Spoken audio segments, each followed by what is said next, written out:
పాపం ఈరోజు నేను కాకుల ప్లేస్ ఆక్రమించుకున్నాను. అందుకే అవి పాపం కావు కావమంటున్నాయి.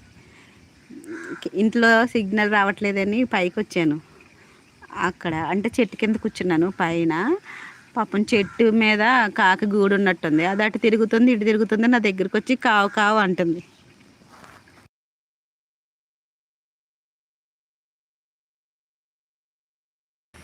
నువ్వు ఎవరి ప్లేస్ అయినా నువ్వు ఎవరి ప్లేస్ అయినా ఆక్రమించుకుంటాయి.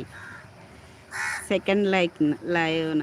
అవును, ఇందాక సరిగా లేదు, సిగ్నల్ లేదు, చాలా చిరాచిరాగ్గా ఉంది. సరేలేనే దాన్ని ఎండ్ చేసేసి మళ్ళీ ఫ్రెష్గా పెట్టుకున్నాను. చివరికి కాకులను కూడా విడిచిపెట్టలేదా? కాకులు ప్లేస్ ఆక్రమించుకున్నా కరెక్టే, కానీ కాకులు నేను వేసిన మామిడి చెట్టు మీద ఇల్లు కట్టుకున్నాయి కదా, అంటే నా ప్లేసే అవి ఆక్రమించుకున్నాయి. నేనే వాటికి షెల్టర్ ఇచ్చా, కొంతసేపు అటు ఇటు తిరిగి రండి అని అక్కడ కూర్చున్నా. తెలుగు రాదనుకుంటా సార్కి తెలుగు అంటే చాలా